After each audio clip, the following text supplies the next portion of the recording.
Hey guys, क्या आप भी सीखना चाहते हो कंप्यूटर प्रोग्रामिंग लैंग्वेज लेकिन आपको नहीं पता कि कैसे सीखे, या फिर आप अभी फिलहाल कंप्यूटर प्रोग्रामिंग लैंग्वेज सीख रहे हो या फिर कंप्यूटर के स्टूडेंट हो, अभी अभी आपने कॉलेज में एडमिशन लिया है और आपने कंप्यूटर का सब्जेक्ट चुना है और उसमें सी प्रोग्रामिंग लैंग्वेज है, तो ऐसे में ये वीडियो गारंटी के साथ कह रहा हूँ आपके लिए काफ़ी ज़्यादा हेल्पफुल होने वाला है। तो अगर आपको प्रोग्रामिंग लैंग्वेजेस का ए भी नहीं पता तो मैं आपको गारंटी देता हूँ इस वीडियो को लास्ट तक देखो, ध्यान से देखो। जो कुछ भी मैं आपको बताऊं, जो कुछ भी मैं आपको करने के लिए कहूं, वो सारा का सारा जरूर फॉलो करना। वीडियो भले ही लंबा होगा थोड़ा, लेकिन मैं आपको गारंटी देता हूं वीडियो को पूरा देखने के बाद आपको छोटा मोटा प्रोग्राम बनाना गारंटी से आ जाएगा। लेकिन उसके लिए यहाँ पर मैं आपको जो कुछ भी बोलूंगा वो आपको स्टेप्स जरूर फॉलो करने होंगे। देखो यार, सी प्रोग्रामिंग लैंग्वेज एक बेसिक प्रोग्रामिंग लैंग्वेज है, यानी अगर आपने सी प्रोग्रामिंग लैंग्वेज सीख लिया अच्छे से, आपको पता चल गया कि हाँ प्रोग्राम कैसे बनता है, प्रोग्राम कैसे एग्जीक्यूट होता है, तो उसके बाद आप किसी भी प्रोग्रामिंग लैंग्वेज, चाहे वो C++ हो, जावा हो, पाइथन हो या फिर दूसरे प्रोग्रामिंग लैंग्वेज हो, उन्हें आप आसानी से सीख सकते हो, आपको कोई प्रॉब्लम नहीं आएगा।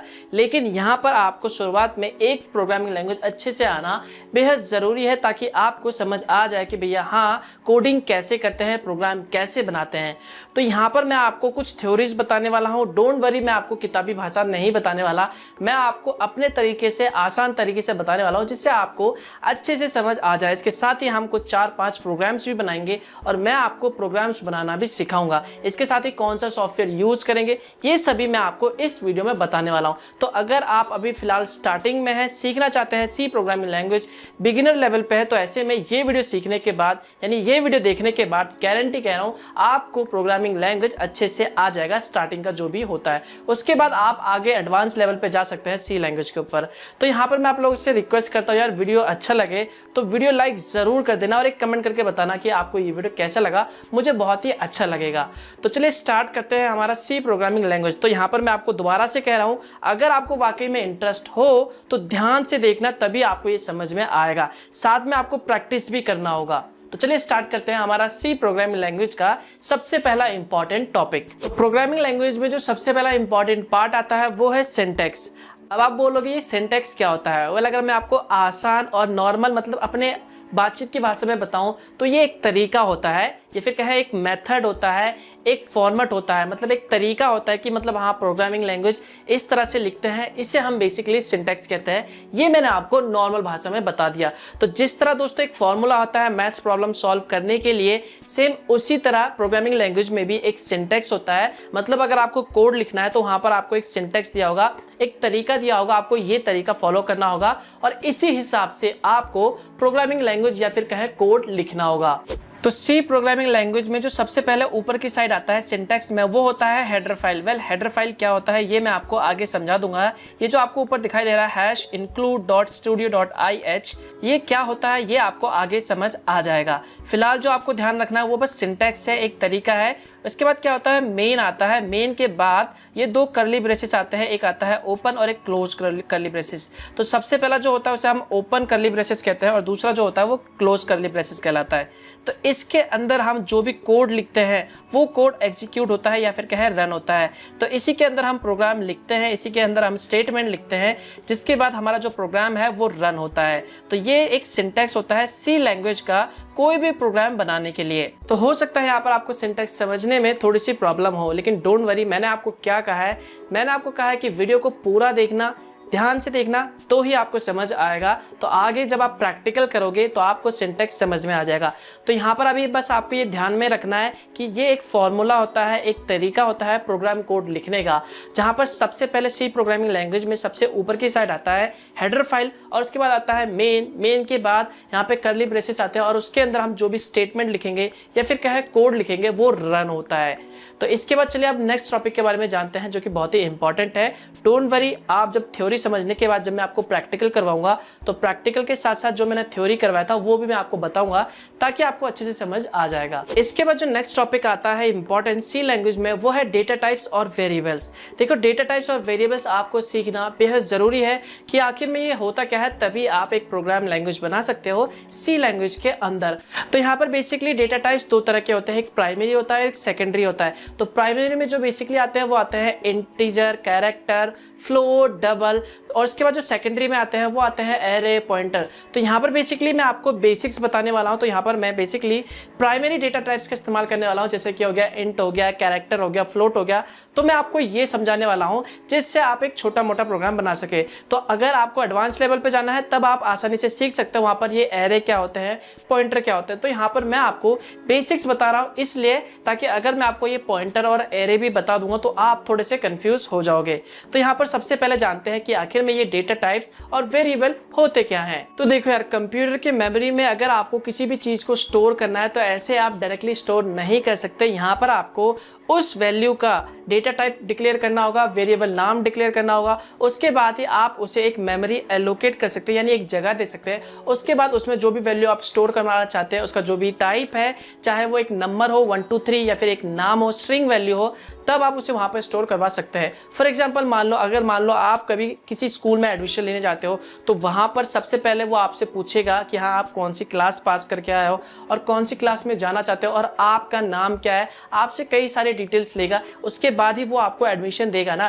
डायरेक्ट तो आपको नहीं बोलेगा कि हाँ भैया आप इस स्कूल से पढ़ के आ जाओ इस क्लास में बैठ जाओ। ऐसा नहीं होता, एक रूल होता है। सेम इसी तरह यहाँ पर आपको सी प्रोग्रामिंग लैंग्वेज में भी किसी भी डेटा को स्टोर करने के लिए उसका डेटा टाइप और वेरिएबल यानी उसका एक नाम डिक्लेयर करना बहुत जरूरी है। एक मेमोरी एलोकेट यानी एक जगह देना पड़ेगा, उसके बाद ही आप उसके अंदर कोई भी डेटा स्टोर करवा सकते हैं। तो ये थोड़ा थ्योरेटिकल हो गया, तो चलिए इसे एक प्रेजेंटेशन के थ्रू समझते हैं, जिसके बाद आपका जो डाउट्स है वो डेफिनेटली क्लियर हो जाएगा कि आखिर में ये डेटा टाइप्स होता क्या है। तो डेटा टाइप बेसिकली वैसे तो बहुत सारे टाइप के होते हैं, लेकिन यहाँ पर मैं आपको 4 इंपॉर्टेंट बताने वाला हूँ जो कि बेसिक्स लोगों को जरूर पता होना चाहिए।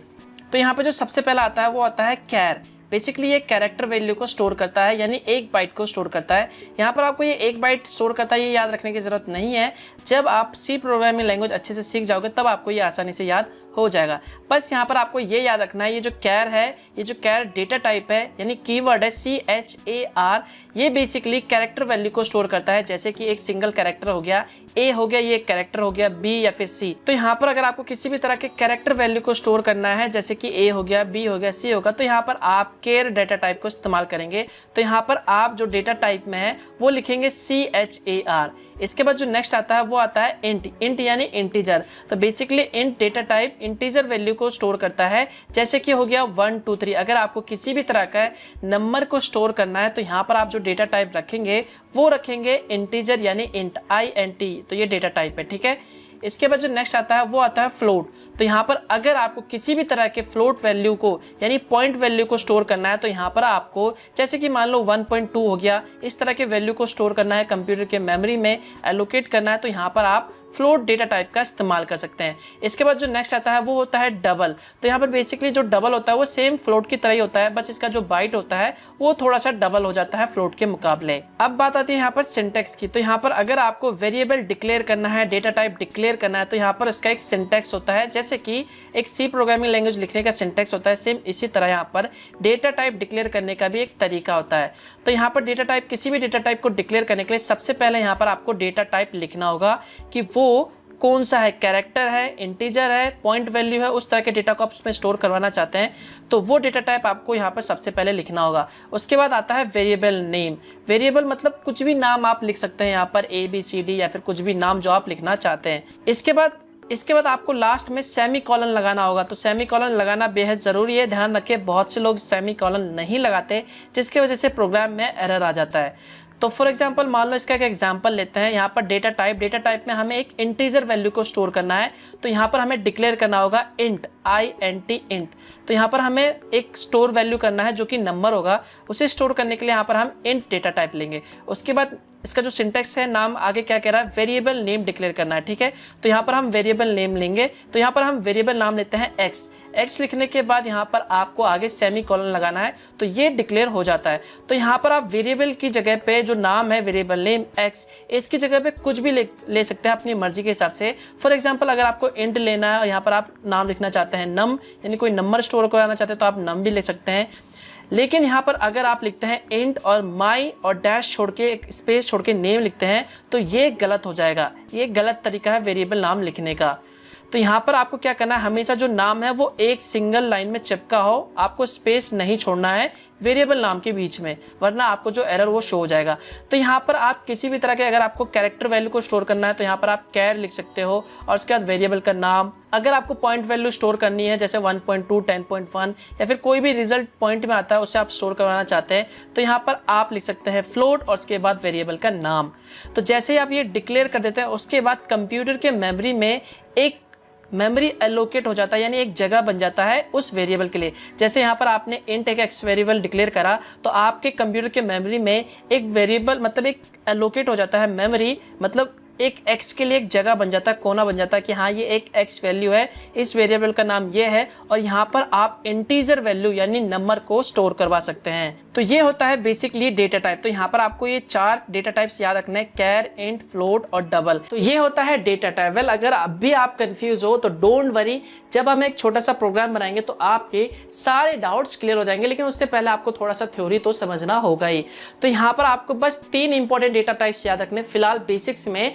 सबसे पहला जो आता है कैरेक्टर, जो कैरेक्टर वैल्यू यानी A, B, C, D इनको स्टोर करता है। दूसरा जो होता है वो होता है इंट यानी इंटीजर, जो कि बेसिकली नंबर वैल्यू को स्टोर करने के लिए इस्तेमाल किया जाता है। और तीसरा होता है फ्लोट यानी पॉइंट वैल्यू। अगर आपको किसी भी तरह के पॉइंट वैल्यू को स्टोर करवाना है या फिर आप जो प्रोग्राम बना रहे हो उसमें रिजल्ट जो आ रहा है वो पॉइंट वैल्यू में आ रहा है, तो यहाँ पर आपका जो फ्लोट वैल्यू को यानी फ्लोट डेटा टाइप को डिक्लेयर करना होगा। बस आपको ये याद रखना है, डोंट वरी, जब प्रोग्राम बनाएंगे तो आपको अच्छे से समझ आ जाएगा, मैं आपको सारा वहां पे क्लियर करवा दूंगा। तो अब आपको सी लैंग्वेज का सिंटेक्स पता है कि सिंटेक्स क्या होता है, कैसे डिक्लेयर करते हैं, और आपको ये भी पता है कि वेरिएबल क्या होता है, डेटा टाइप क्या होता है, डेटा टाइप यानी वेरिएबल को कैसे डिक्लेयर करा जाता है, ये सब आपको पता चल गया।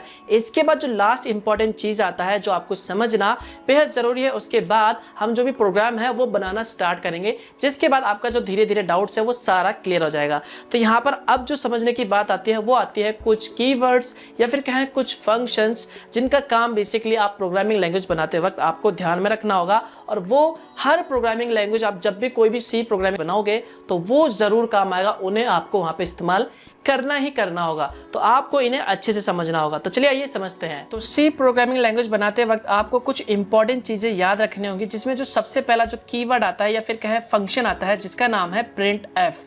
वेल ये जो फंक्शन है ये बहुत ही इंपॉर्टेंट है और हर बार आपके इस्तेमाल होगा प्रोग्रामिंग लैंग्वेज में। इसका इस्तेमाल बेसिकली आप करते क्या है, किसी भी कैरेक्टर वैल्यू या फिर कहें रिजल्ट को या फिर आउटपुट प्रिंट करवाने के लिए आप प्रिंट एफ का इस्तेमाल करते हैं। तो यहाँ पर अगर आपको कोई भी वैल्यू या फिर कैरेक्टर वैल्यू हो या फिर कुछ भी स्क्रीन पे प्रिंट करवाना हो तो समझ लो यहाँ पर आपको प्रिंट एफ कीवर्ड का इस्तेमाल करना होगा। ये बात आपको ध्यान में रखना है, ठीक है। इसके बाद जो दूसरा फंक्शन आता है जिसका नाम है स्कैन एफ। वेल इसका इस्तेमाल कब करते हैं, किसी भी वैल्यू को रीड करने के लिए, असाइन करने के लिए। तो यहाँ पर आपने प्रिंट एफ से जो भी वैल्यू सामने स्क्रीन पे दिखाई, उसके बाद आपको जो भी असाइन करना है वो आप यहाँ पे सारा स्कैन एफ में असाइन करेंगे। वेल डोंट वरी, जब आप इसे प्रैक्टिकली करोगे तो आपको अच्छे से समझ आ जाएगा। तो बस आपको ध्यान में रखना जो स्कैन एफ होता है वो बेसिकली जो भी वैल्यू होता है उसे असाइन करने के लिए। तो बस आपको यहाँ पे याद रखना है कि स्कैन जो एफ होता है वो बेसिकली वैल्यू असाइन करने के लिए यानी दर्शाने के लिए या फिर उस वैल्यू को रीड करने के लिए इस्तेमाल किया जाता है। ये इतना बस आप ध्यान रख लेना, जब आप प्रैक्टिकल करोगे तो आपको अच्छे से समझ आ जाएगा। इसके बाद जो नेक्स्ट इंपॉर्टेंट चीज आता है वो है डेटा टाइप। यहाँ पर बेसिकली हम सी प्रोग्रामिंग लैंग्वेज में इंट को यहाँ पर %d से शो करते हैं। वेल अब आप पूछोगे ये %d है क्या, इसका क्या यूज है। वेल जब आप कोई प्रोग्रामिंग लैंग्वेज बनाओगे तब वहां पर आपको किसी वैल्यू को असाइन करना होगा या फिर उसमें वैल्यू असाइन करना होगा, तब यहाँ पर आप उसे इस्तेमाल करते हो। बस आपको इतना ध्यान रखना है, यहाँ पर जो इंट है उसे हम बेसिकली %d से शो करते हैं। जब हम एक प्रोग्राम बनाएंगे तब मैं आपको वहाँ पे इसका क्लियर कर दूंगा डाउट। उसके बाद जो कैरेक्टर वैल्यू होता है उसे बेसिकली हम %c से शो करते हैं, और या फिर जो स्ट्रिंग वैल्यू होती है यानी कॉम्बिनेशन ऑफ कैरेक्टर उसे बेसिकली हम %s से शो करते हैं, और जितने भी फ्लोट वैल्यू होता है उन्हें हम %f से दर्शाते हैं। तो यहाँ पर आपको ध्यान में रखना है, इन वैल्यूज को असाइन करने के लिए या फिर डिस्प्ले रिजल्ट डिस्प्ले करने के लिए यहाँ पर आप इन वैल्यूज का इस्तेमाल करेंगे। तो यहाँ पर आपको ये ध्यान में रखना है, इंट के लिए %d, कैरेक्टर के लिए %c, स्ट्रिंग के लिए %s और फ्लोट के लिए %f। तो यहाँ पर लगभग सभी के लिए तो सेम ही है, बस यहाँ पर इंटीजर का थोड़ा सा अलग है जो कि d है। तो ये ध्यान में रखना, जब प्रैक्टिकल करेंगे तो अच्छे से समझ आ जाएगा। इसके बाद जो नेक्स्ट इंपॉर्टेंट चीज़ आता है जो कि है हेडर फाइल्स। हेडर फाइल्स आपको जब भी कोई प्रोग्रामिंग लैंग्वेज लिखोगे तो ऊपर की साइड में सी प्रोग्रामिंग लैंग्वेज में, तो यहाँ पर आपको ऊपर की साइड यहाँ पर आपको #include conio.h और #include studio.h यहाँ पर ये जैसा लिखा हुआ है सेम आपको वहाँ पर ऊपर डिक्लेयर करना ही होगा, यानी ये आपको वहाँ पर ऐड करना ही होगा। इसी से जितने भी ये प्रिंट एफ और स्कैन फाइल है वो रन हो पाते हैं, ये बात आपको ध्यान में रखना है। इसके बाद जो नेक्स्ट इंपॉर्टेंट चीज़ आता है वो है सेमी कॉलन। जितने भी प्रोग्रामिंग लैंग्वेज आप लिखोगे, जो भी एक स्टेटमेंट लिखोगे, हर एक स्टेटमेंट के बाद आपको यहाँ पर सेमी कॉलन ये लगाना बेहद ज़रूरी है। उसके बाद ही आप जो दूसरा नीचे के लाइन है वो स्टार्ट करोगे, वरना अगर आप सेमी कॉलन नहीं लगाओगे तो ये आगे बंद नहीं होगा, वहाँ पर टर्मिनेट नहीं होगा। तो यहाँ पर आपको जितने भी स्टेटमेंट लगाने हैं उसके बाद आपको यहाँ पर सेमी कॉलन इस्तेमाल करना होगा। तो जब प्रोग्रामिंग में लैंग्वेज बनाएंगे, कोड बनाएंगे, कोड लिखेंगे, तो वहाँ पर आपको ये समझ आ जाएगा। इसके बाद जो नेक्स्ट आता है वो आता है ओपन और क्लोज ब्रेसेस। इसका इस्तेमाल क्या होता है, जैसे कि मेन में मैंने आपको बताया था, जो भी सिंटैक्स था सी लैंग्वेज का, एक मेन था और उसके बाद वहाँ पर कर्ली ब्रेसेस थे। तो यहाँ पर एक ओपन और कर्ली ब्रेसेस आपको हर बार लगाना बेहद ज़रूरी है, तो ये बात भी आपको ध्यान में रखना है। इसके बाद जो नेक्स्ट आता है वो आता है क्लियर SCR। इसका इस्तेमाल क्यों किया जाता है, इसका इस्तेमाल अगर आप स्क्रीन में जो भी चीज़ें हैं, जो भी आपने रिजल्ट आउटपुट करवाया है, रिजल्ट दिखाया है, उसे मिटाना चाहते हैं, डिलीट करना चाहते हैं, तो उसे आप इस्तेमाल कर सकते हैं। और इसके बाद जो नेक्स्ट चीज़ आता है वो है गेट CH। इसका इस्तेमाल आप स्क्रीन को होल्ड करने के लिए इस्तेमाल कर सकते हैं। तो यहाँ पर ये आपको थोड़ा सा कॉम्प्लिकेटेड लग रहा होगा, थोड़ा सा मुश्किल लग रहा होगा, आपके दिमाग में नहीं घुस रहा होगा कि आखिर में ये है क्या। डोंट वरी, आप एक अलग से कॉपी में मैंने आपको ये जो कुछ भी बताया, स्क्रीन में जो दिखाया, प्रिंट एफ, स्कैन एफ, ये जैसे मैंने वहाँ पे लिखा हुआ है वो बेसिकली कॉपी में लिख लो। जब मैं प्रोग्राम रन करूँगा, एक प्रोग्राम बनाऊँगा, तब आप वहाँ पे मैच करना, तो आपको अच्छे से समझ आ जाएगा, गारंटी के साथ कह रहा हूँ। तो चलिए अब हम बनाते हैं अपना एक छोटा सा प्रोग्राम। तो यहाँ पर सबसे पहले हम एक छोटा सा हेलो वर्ल्ड का प्रोग्राम बनाएंगे। उसके बाद हम इंट में यानी इंट डेटा टाइप को लेके दो वैल्यू को यानी यूजर से जैसे कि हम एंटर करें और उसके बाद उन दोनों वैल्यूज को ऐड करके जो भी रिजल्ट है वो दिखाना, ऐसा प्रोग्राम बनाएंगे हम यहाँ पे। तो यहाँ पर आपको इस प्रोग्राम को रन करने के लिए सबसे पहले एक सॉफ्टवेयर की जरूरत होगी जो कि है टर्बो सी या फिर कहे टर्बो C++। ये सॉफ्टवेयर फ्री है, इसका लिंक मैं आपको वीडियो के डिस्क्रिप्शन पार्ट में दे दूंगा। इसके अलावा कई सारे और भी सॉफ्टवेयर होते हैं, लेकिन ये जो टर्बो सी है या फिर कहे C++, ये बहुत ही इंपॉर्टेंट है। यहाँ पर आप सी लैंग्वेज भी रन कर सकते हो, साथ में C++ भी रन कर सकते हो। तो चलिए बनाते हैं हमारा एक छोटा सा हेलो वर्ल्ड प्रोग्राम। और 2 नंबर को ऐड कैसे करते हैं, ये इंटीजर यानी इंट डेटा टाइप का एक एग्जांपल है। तो जैसे आप इस सॉफ्टवेयर को डाउनलोड कर लेते हो वीडियो के डिस्क्रिप्शन पार्ट से, उसके बाद आपको इस सॉफ्टवेयर को एक्सट्रैक्ट करना होगा। ये जिप फाइल फॉर्मेट में होगा। तो एक्सट्रैक्ट करने के बाद ये कुछ इस तरह का दिखाई देगा। तो इसके बाद आपको इसे ओपन करना है और उसके बाद यहाँ पर टर्बो सी पे दोबारा से डबल क्लिक करना है और इसे टर्बो C++ पे दोबारा से डबल क्लिक करके यहाँ पर आपको एक ऑप्शन मिलेगा टर्बो C++.exe, ऐसा सिंबल दिखाई देगा। तो आपको इस पर डबल क्लिक करके इस एप्लीकेशन को ओपन कर लेना है। ध्यान रहे, ये जो एप्लीकेशन है बेसिकली आपको जब भी इस एप्लीकेशन को रन करना होगा तो आपको इस फोल्डर की ज़रूरत होगी, तो इसे डिलीट मत करना, ठीक है। और उसके बाद यहाँ पर अब आपको नया प्रोग्राम बनाने के लिए आप सिंपली न्यू प्रोजेक्ट पे क्लिक कर सकते हैं या फिर आप चाहे तो स्टार्ट टर्बो C++ पे क्लिक कर सकते हैं। तो मैं यहाँ पे क्लिक कर रहा हूँ। तो जैसे आप इस सॉफ्टवेयर को ओपन करेंगे डबल क्लिक करके, तो ये कुछ इस तरह का दिखाई देगा। अब आपको यहाँ पर फाइल पे क्लिक करना है और न्यू पे क्लिक करना है नए कोड लिखने के लिए। तो इस स्क्रीन को बड़ा करने के लिए, जो भी नीचे ये हटाने के लिए आपको यहाँ पे क्लिक करना है। तो जैसे आप यहाँ पे क्लिक करेंगे तो स्क्रीन बड़ा हो जाएगा। उसके बाद यहाँ पर आप कोड लिख सकते हैं, जो भी आप कोड लिखना चाहते हैं। तो ध्यान है, यहाँ पर आपको एक बात ध्यान रखना है, अगर आपको इस स्क्रीन को मिनिमाइज करना है तो अगर आप कोई ऐसा वैसा बटन दबाएंगे तो मिनिमाइज नहीं होगा। तो यहाँ पर इसे मिनिमाइज करने के लिए अपने कीबोर्ड पे आपको बटन दबाना होगा, विंडो और डी का बटन, ठीक है। तो जैसे आप विंडो और डी का बटन दबाएंगे तो ये जो स्क्रीन है वो मिनिमाइज हो जाएगा, देखिए ये रहा। उसके बाद यहाँ पर ये जो छोटा सा स्क्रीन बन जाएगा, ठीक है। उसके बाद आपको दोबारा से इसे बड़ा करने के लिए क्या करना होगा, अपने कीबोर्ड पे प्रेस करना होगा ऑल्ट और एंटर का बटन दबा दीजिए। तो जैसे आप ऑल्ट एंटर का बटन दबाएंगे तो ये जो स्क्रीन है वो बड़ा हो जाएगा। तो इस तरह से आप इसे मिनिमाइज कर सकते हैं और बड़ा कर सकते हैं, ये बात ध्यान में रखना।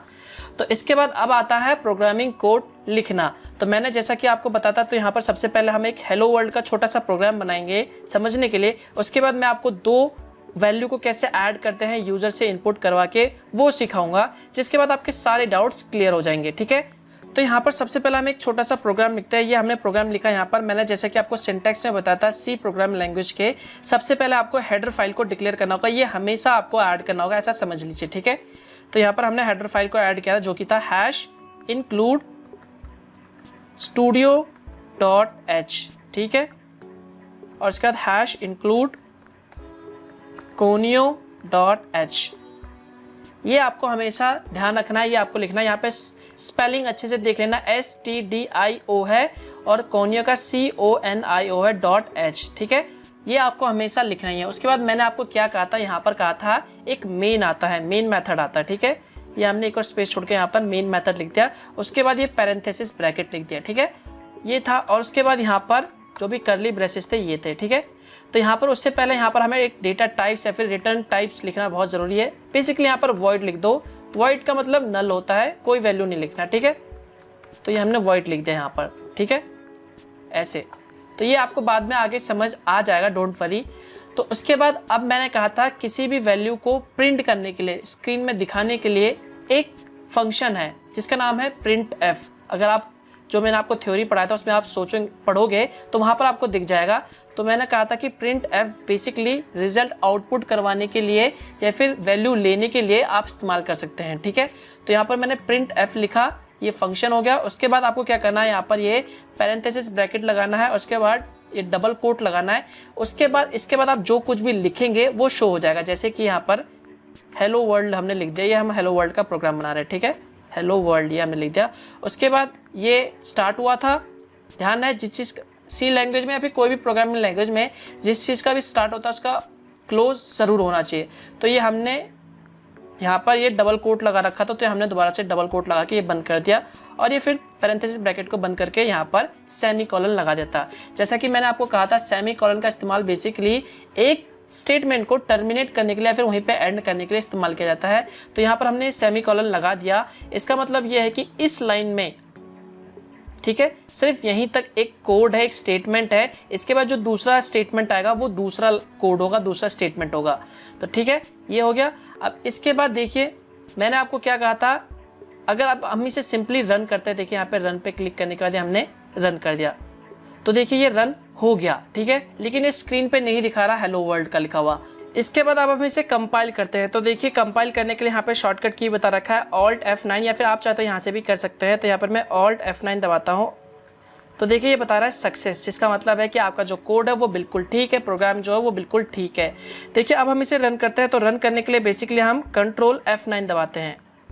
तो देखिए Ctrl F9 दबाएंगे तो जो स्क्रीन है वो होल्ड नहीं होगा, हमारा जो प्रोग्राम है वो रन हो चुका है, हमें रिजल्ट नहीं दिखाई दे रहा। तो इसके लिए मैंने आपको बताया स्क्रीन होल्ड करने के लिए एक फंक्शन है जिसका नाम है getch, ठीक है, getch ये लगाने के बाद सेमीकोलन लगाना है। उसके बाद अगर आप अपने प्रोग्राम को रन करोगे यहाँ से या फिर अपने कीबोर्ड पे प्रेस करोगे Ctrl और F9, तो आपका जो प्रोग्राम है वो रन हो जाएगा और यहाँ पर आपको रिजल्ट दिखा देगा हेलो वर्ल्ड का। हेलो वर्ल्ड का आपको 2 बार इसलिए दिखा रहा है क्योंकि हमने जो पुराना रन करा था वो भी यहाँ पे शो हो जाएगा। तो हमें इस पुराने रिजल्ट को डिलीट करना होगा और जो नया रिजल्ट है वो हमें शो करना होगा। तो इसके लिए भी मैंने आपको एक फंक्शन बताया था जिसका नाम है क्लियर CR, ठीक है। तो यहाँ पर आपको क्लियर स्क्रीन का वो फंक्शन लगाना होगा जिसका नाम है CLR SCR, ठीक है, ये एक फंक्शन था और एक पैरेंथेसिस ब्रैकेट और ये सेमीकोलन। तो जैसे आप ये लगाओगे तो जो भी जितनी बार भी आप रन करोगे पुराना रिजल्ट डिलीट कर देगा और हमेशा नया रिजल्ट आपको शो करेगा। तो यहाँ पर हम दोबारा से Ctrl F9 प्रेस करते हैं, तो देखिए यहाँ पर ये हेलो वर्ल्ड शो हो गया, जिसका मतलब है कि आपका जो प्रोग्राम है हेलो वर्ल्ड का वो बन चुका है। तो इतना आसान है ये हेलो वर्ल्ड का प्रोग्राम बनाना। अब हम बनाते हैं 2 वैल्यू को, यानी 2 यूजर वैल्यू से हम कोई इनपुट वैल्यू लेंगे और उसे ऐड करके दिखाएंगे, ठीक है, वो समझते हैं। तो यहाँ पर आपको समझ आ गया होगा ये सिंटैक्स इस तरह से प्रोग्राम रन होता है। सेमीकोलन क्या है, getch क्या है, क्लियर SCR क्या है, प्रिंट F क्या है। इसके बाद अब और कुछ चीज़ें बचता है जैसे कि scanf, जो कि हम इस 2 वैल्यू ऐड करने वाले में हम सीखेंगे, ठीक है। तो यहाँ पर बेसिकली मैं इस सारे प्रोग्राम कोड को डिलीट कर देता हूँ। चलिए दोबारा से टाइप कर लेते हैं क्या दिक्कत जा रहा है।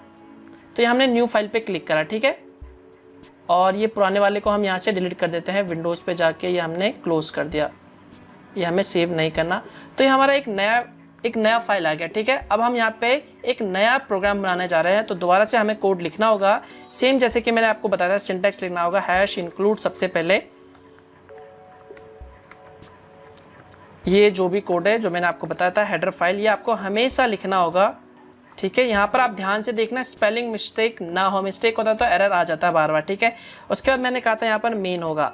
अब हम जो और ये ये हमारा सिंटैक्स था, ठीक है। अगर आप सिंटैक्स देखेंगे सबसे पहले सी प्रोग्रामिंग लैंग्वेज का, तो वहाँ पर आपको समझ आ जाएगा अच्छे से।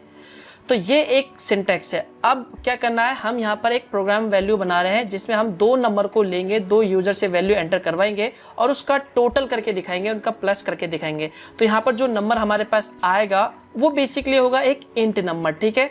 तो यहाँ पर हमें data type, return type declare करना होगा। यहाँ पर हम इंट लिख देते हैं मेन, ठीक है। ये हमने लिख दिया यहाँ पर इंट। अगर आप ना भी लिखो तो भी चल जाएगा। तो ये लिखने के बाद अब हमें क्या करवाना है, सबसे पहले हमें यूज़र से वैल्यू इनपुट करवाना है, ठीक है। तो यहाँ पर हमें डिस्प्ले में, मतलब स्क्रीन में आपको दिखाना होगा एंटर द नंबर 1, ठीक है, enter the value of number 1। तो यहाँ पर आपको प्रिंट में स्क्रीन दिखाने के लिए हम एक फंक्शन का इस्तेमाल करते हैं, प्रिंट एफ, ठीक है। ये प्रिंट एफ हमने इस्तेमाल किया और उसके बाद यहाँ पर पैरेंथेसिस ब्रैकेट और ये डबल कोट, और उसके बाद यहाँ पर लिखा हमने एंटर द फर्स्ट नंबर, ये हमने यहाँ पे लिख दिया, ठीक है। ये लिखने के बाद ये हमने यहाँ पे बंद कर दिया ये। तो यहाँ पर आपको स्क्रीन में सबसे पहले शो होगा एंटर द फर्स्ट वैल्यू। तो वहाँ पर आपको फर्स्ट वैल्यू यानी पहला नंबर डालना पड़ेगा, ठीक है। तो ये आपने स्क्रीन में शो कर दिया, लेकिन इससे पहले हमें वेरिएबल डिक्लेयर करना भी तो बहुत ज़रूरी है। तो यहाँ पर आप ऊपर की साइड यानी वेरिएबल डिक्लेयर कर सकते हैं, या फिर आप चाहे तो इसके नीचे भी डिक्लेयर कर सकते हैं, लेकिन हम यहाँ पर ऊपर वेरिएबल डिक्लेयर करें, ठीक है। ध्यान रहे ये स्टार्टिंग है तो ये क्लोज पॉइंट है, ये हमेशा इसके अंदर ही कोड लिखना, ठीक है। तो यहाँ पर हमने लिखा वेरिएबल, हमने एक इंटीजर वैल्यू लेनी है, इंटीजर वैल्यू को स्टोर करवाना है यानी नंबर होगा। तो यहाँ पर हम इंटीजर लेंगे, ठीक है। इंट नंबर स्टोर करवाना है तो इंट, ठीक है। इंट लिया और इसका नाम दे दिया ए, दे दिया हमने, ठीक है। ये ए हो गया। और दूसरा ले लिया इंट और ये बी ले लिया, ये सेमीकोलन लगा दिया, ठीक है। या फिर आप चाहे तो इसकी जगह पे यहाँ पर ऐसे भी लिख सकते हैं, देखिए ये इंट लिख दिया, कॉमा लगा के बी लगा दिया और ये सेमीकोलन लगा दिया, ठीक है। ये हो जाएगा। तो यहाँ पर हम सिंपली वैसे लिख देते हैं ताकि आपको अच्छे से समझ आ जाए। ये हमने लिख दिया इंट बी, ठीक है, ये लगा दिया सेमीकोलन, ठीक है। तो यहाँ पर हमने 2 वेरिएबल डिक्लेयर करे, यानी एक मेमोरी में एक जगह बना दी इंटीजर का ए नाम का और एक दूसरा बी नाम का, जिसमें 2 नंबर वैल्यू सेव होंगे, ठीक है, सेव होंगे। तो यहाँ पर हमने एक फंक्शन लिखा प्रिंट एफ, जिसमें लिखा एंटर द फर्स्ट नंबर, मतलब सबसे पहला नंबर आपको एंटर करना है।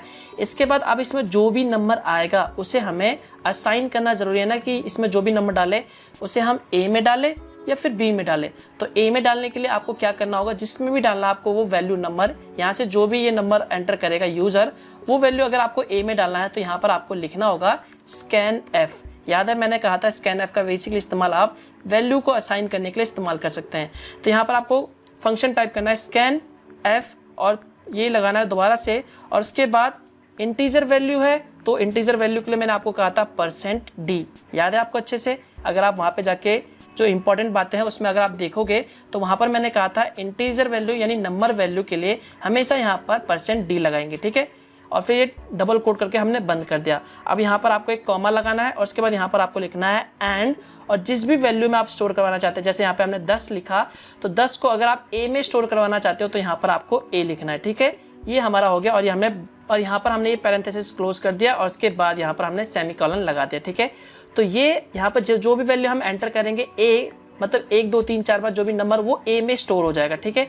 उसके बाद अब हमें क्या करना है, दूसरा वैल्यू लेना है प्रिंट एफ। ये हमने दूसरा वैल्यू लिया, थोड़ा सा स्पेस छोड़ देते ताकि आपको समझ आ जाए।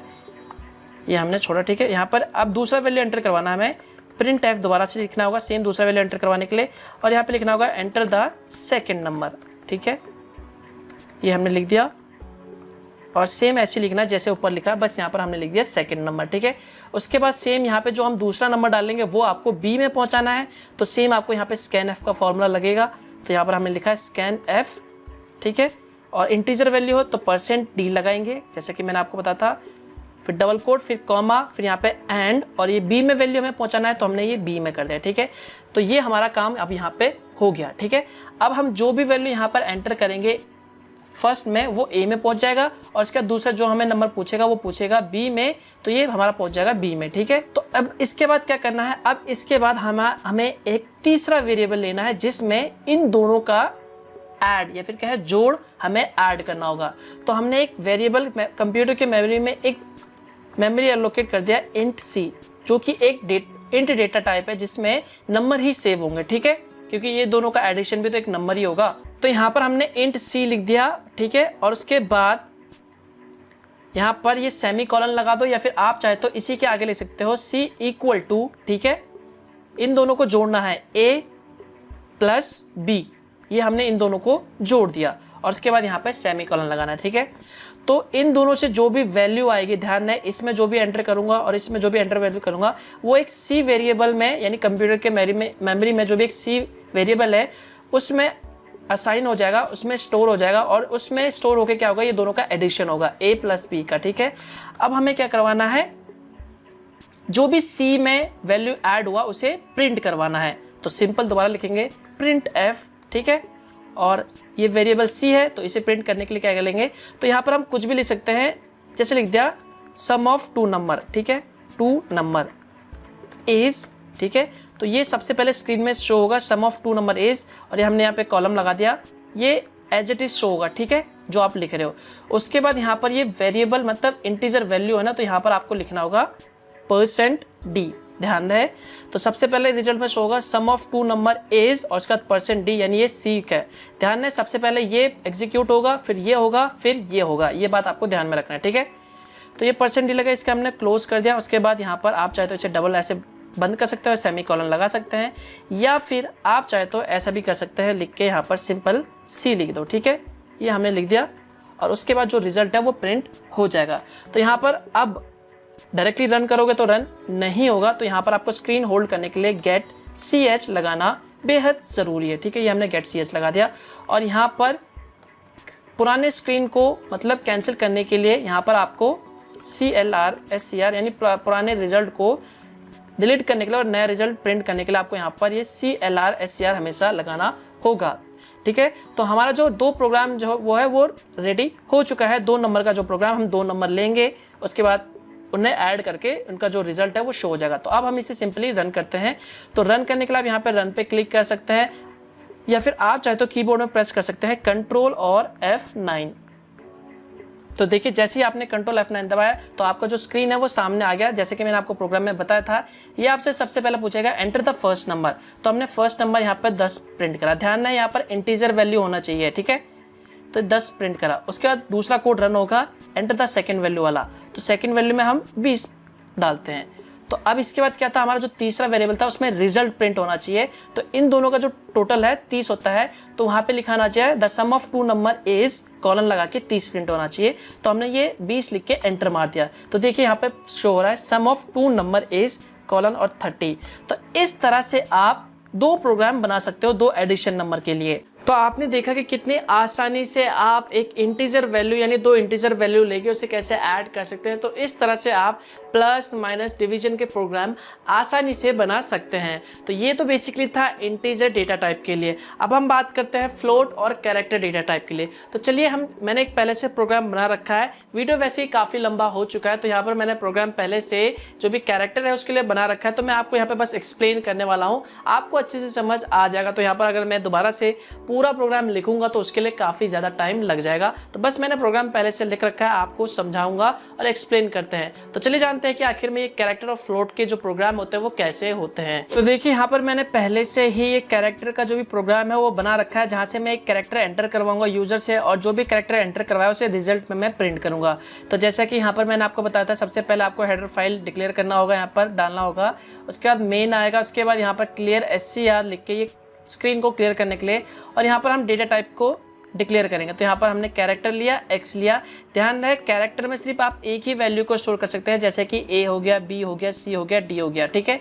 और यहाँ पर हमने प्रिंट F करवाया और यूजर से हमने एक फर्स्ट लेटर लिया, ठीक है। तो यहाँ पर लिखा हमने एंटर द फर्स्ट लेटर। तो यहाँ पर हमने फर्स्ट लेटर एंटर करेंगे।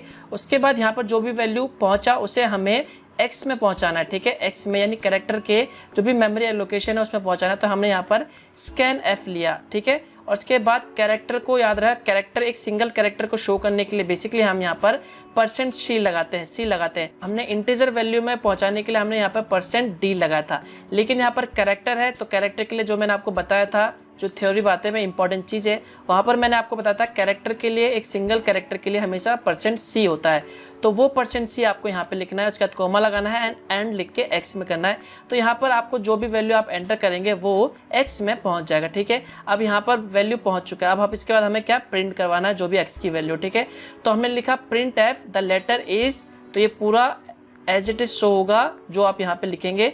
उसके बाद यहाँ पर कैरेक्टर वैल्यू, एक सिंगल कैरेक्टर वैल्यू %c, तो उसके बाद जो भी आपने यहाँ टाइप करा वो यहाँ पर शो हो जाएगा और कॉमा लगा के यहाँ पर x लिख दिया, यानी x की वैल्यू प्रिंट हो जाएगी। उसके बाद गेट ch, उसके बाद हम प्रोग्राम को सिंपल रन करते हैं Alt F9 दबा के, सॉरी कंट्रोल F9 दबा के। तो देखिए जैसे हमने कंट्रोल F9 दबाया उसके बाद हम यहाँ पर टाइप करते हैं a, ठीक है। a हमने एंटर करा तो रिजल्ट हमारा शो हो रहा है द लेटर इज a, ठीक है। उसके बाद हम इस प्रोग्राम को दोबारा से रन करते हैं, देखिए कंट्रोल F9 हमने, अब यहाँ पर हमने कोई एक बड़ा नाम टाइप कर दिया, मान लो ये मनोज, देखो मैंने टाइप कर दिया, ठीक है। तो यहाँ पर हमने सिर्फ एक वैल्यू स्टोर करवाई थी, सिर्फ एक कैरेक्टर, पहला कैरेक्टर, ठीक है। अगर मैं यहाँ पे पूरा नाम टाइप करता हूँ, चाहे जितना भी बड़ा नाम टाइप करता हूँ, देखिए, और एंटर प्रेस करता हूँ, तो यहाँ पर ये सिर्फ एक ही सबसे पहला कैरेक्टर लेगा, एक कैरेक्टर लेगा जो कि है m।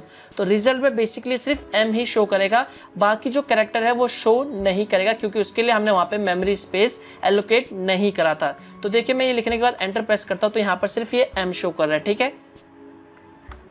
तो यहाँ पर अगर आपको कैरेक्टर मतलब मल्टीपल कैरेक्टर स्टोर करने हैं तो आपको क्या करना होगा, जहाँ पे भी आपने वेरिएबल डिक्लेयर करा है, कैरेक्टर वेरिएबल का नाम ये x रखा हुआ है, या फिर यहाँ पर आप कुछ भी लिख सकते हैं इसकी जगह पे। तो यहाँ पर अगर आपको एक लंबा नाम प्रिंट करवाना है, मल्टीपल कैरेक्टर्स को स्टोर करना है, तो आपको क्या करना होगा, जहाँ पे भी आपने वेरिएबल डिक्लेयर करा, फॉर एग्जाम्पल यहाँ पर आपने कैरेक्टर वेरिएबल डिक्लेयर करा है, तो इसके आगे आपको यहाँ पर जो भी स्पेस है वो देना होगा।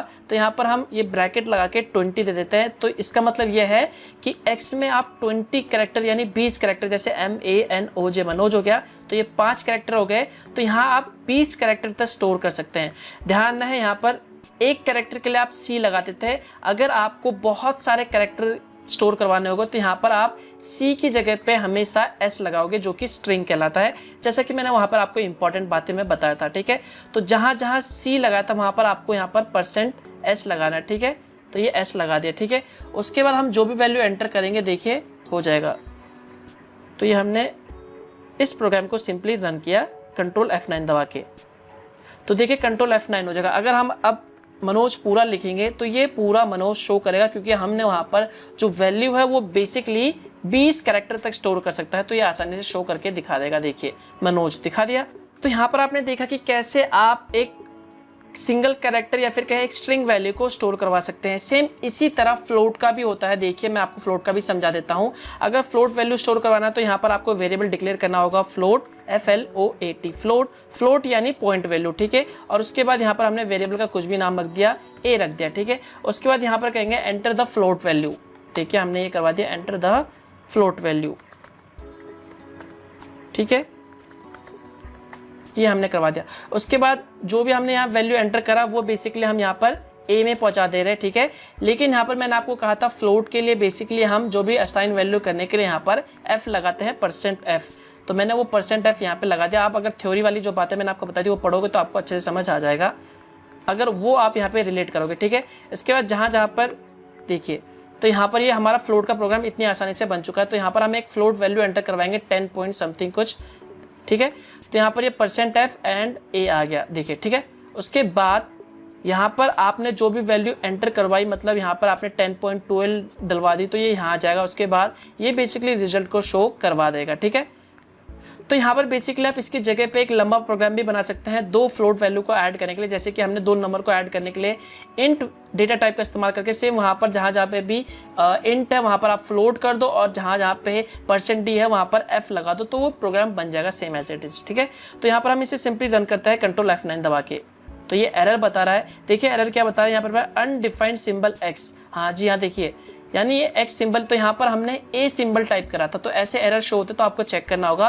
तो यहाँ पर हमारे वेरिएबल का नाम था a, लेकिन हम यहाँ पर x टाइप कर रहे हैं, तो यहाँ पर आपको a टाइप कर दोगे और उसके बाद कंट्रोल F9 दबाओगे तो आपका जो प्रोग्राम है वो रन हो जाएगा। उसके बाद यहाँ पर आप 10.2 वैल्यू स्टार्ट करोगे और एंटर दबाओगे तो देखिए यहाँ पर आपको ये फ्लोट वैल्यू में दिखा देगा 10.2। तो इस तरह से आप फ्लोट वैल्यू को भी एंटर करवा सकते हैं। इसका दोबारा से प्रोग्राम रन करते हैं और सिंपली हम एक इंटीजर वैल्यू टाइप करते हैं तो ये शो करता है, देखते हैं 0.000 लगा दे रहा है, जिसका मतलब है कि ये पॉइंट वैल्यू को शो करता है। तो दोस्तों आपने देखा कि कितनी आसानी से आप डेटा टाइप जो कि कैरेक्टर है, फ्लोट है, इंटीजर है, उनके प्रोग्राम बना सकते हैं। तो यहाँ पर बहुत ही आसान है। अब आपको सिंपली क्या करना है, आपको इसे प्रैक्टिस करना है। जो भी प्रोग्राम मैंने बताया सेम पहले उसी के हिसाब से वही प्रोग्राम आप कॉपी कर लो, कॉपी में लिख लो, उसके बाद उसे रन करके देखो और उसे समझो अच्छी तरह जो भी मैंने आपको बताया। हालांकि इसके बाद भी कई सारे टॉपिक्स हैं, मैं आपको बताना चाह रहा था फोर लूप क्या होता है, डिसीजन मेकिंग जैसे कि इफ एल्स क्या होता है, लेकिन ये वीडियो काफ़ी ज़्यादा लंबा बन चुका है। ये बेसिक्स है, आपको छोटे मोटे प्रोग्राम बनाना अब आ जाएगा। आप खुद से ट्राई कर सकते हो, ट्राई करके देखोगे तो ज़रूर होगा। तो यहाँ पर देखो, अब इसके आगे अगर आपको पूरा सी लैंग्वेज सीखना है तो नीचे मैंने वीडियो के पार्ट में डिस्क्रिप्शन में सारे टॉपिक वाइज लाइन दे दिया। तो आपको इंटरनेट पे उन टॉपिक्स को एक एक करके सर्च करना होगा। सर्च करने के बाद आपको इंटरनेट में हिंदी में मिल जाएगा, डोंट वरी, वीडियोस काफ़ी सारे हैं। बस वो टॉपिक सर्च करो इन हिंदी या फिर गूगल कर लो, वहाँ पर आपको वीडियोस मिल जाएंगे या फिर आर्टिकल मिल जाएंगे, तो वहाँ से आप समझ सकते हो। हालांकि जो भी बेसिक्स चीज़ें हैं, जो भी प्रोग्राम कैसे रन करते हैं, कौन से सॉफ्टवेयर चाहिए, किस तरह से 2 प्रोग्राम बनते हैं, कैसे रन होते हैं, वो सारा का सारा कॉन्सेप्ट मैंने आपको अच्छे से समझा दिया है। अगर फिर भी समझ नहीं आया तो इसे बार बार प्रैक्टिस करो। जो मैंने आपको बोला है वो अच्छे से ध्यान से समझो, आपको डेफिनेटली प्रोग्राम बनाना आ जाएगा। तो यहाँ पर अगर मैं हर एक टॉपिक पे एक एक करके वीडियोस बनाऊंगा तो बहुत सारे वीडियोस बन जाएंगे, कम से कम 100, 150 या फिर 200 बन जाएंगे। तो यहाँ पर मैं आपको रेकमेंड करता हूँ कि एक बुक ले लो जिसका नाम है लेट अस सी, एक सी प्रोग्रामिंग लैंग्वेज बुक है, काफ़ी बढ़िया है। वो बुक ले लो, इंग्लिश बुक है। हालांकि आपको इंटरनेट में कई सारे आर्टिकल मिल जाएंगे हिंदी में या फिर वीडियोस मिल जाएंगे। तो वहाँ पर बुक में बेसिकली आपको फ़ायदा क्या होगा, वहाँ पर आपको एग्जाम्पल्स भी मिल जाते हैं, तो आप एग्जाम्पल देख के अच्छे से समझ सकते हो। तो यहाँ पर एक बुक लेना आपके लिए बहुत ज़रूरी है। हालांकि अगर आप कॉलेज में हो, सी प्रोग्रामिंग लैंग्वेज आपके सब्जेक्ट में है, तो आपको डेफिनेटली वहाँ से बुक मिला होगा। तो यहाँ पर अगर आप घर से सीख रहे हो तो यहाँ पर आप एक बुक ले लो, ज़्यादा से ज़्यादा आपको 200-300 का पड़ेगा। हो सके तो मैं आपको वीडियो के डिस्क्रिप्शन पार्ट में उस बुक का लिंक दे दूंगा, आप वहाँ से जाके उससे खरीद सकते हैं अमेज़ॉन से, बहुत ही सस्ता है। तो बस यही था, आप प्रैक्टिस करो। जो भी बेसिक्स चीज़ें थी बिगिनर के लिए था कि प्रोग्राम कैसे रन होता है, डेटा टाइप क्या होते हैं, सिंटैक्स क्या होता है, वो सारा का सारा भैया मैंने आपको बता दिया। मेरा काम हो गया, मतलब अब आप खुद से प्रोग्राम बना सकते हो और खुद से सीख सकते हो। तो ये जो भी स्टेप्स मैंने आपको बताया ये बिगिनर लेवल के, तो आपको ज़्यादा से ज़्यादा प्रैक्टिस करना होगा, तभी आपको समझ आएगा, तभी आपको ये जो भी स्टेटमेंट है या फिर कहे सिंटैक्स है वो लिखना आएगा। अगर आप एक दिन कर रहे हो दूसरे दिन नहीं कर रहे हो तो ऐसे में आपको समझ नहीं आएगा। तो बस यही था। आई होप दोस्तों आप लोगों को ये वीडियो पसंद आएगा, तो वीडियो लाइक करें और कमेंट करे बगैर मत जाना। तो बस यार इस वीडियो के लिए बस इतना ही। वीडियो अच्छा लगे तो लाइक जरूर कर देना और कमेंट करके बताना कि आपको ये वीडियो कैसा लगा, और हो सके तो इस वीडियो को उन सभी कंप्यूटर स्टूडेंट के साथ शेयर करना जो भी सी प्रोग्रामिंग लैंग्वेज सीख रहे हैं या फिर जो भी सीखना चाहते हैं। और अगर आपको इसी तरह के वीडियोस पसंद है और आप नए हो और चैनल को सब्सक्राइब नहीं कर रखा तो चैनल को सब्सक्राइब कर लो और बेल आइकन पे जरूर दबाना, फ्री है, ताकि मैं जब भी कोई नया वीडियो अपलोड करूँ तो उसकी जानकारी आपको सबसे पहले मिल सके। तो मिलता हूँ मैं आपको एक और नए वीडियो के साथ, तब तक के लिए गुड बाय।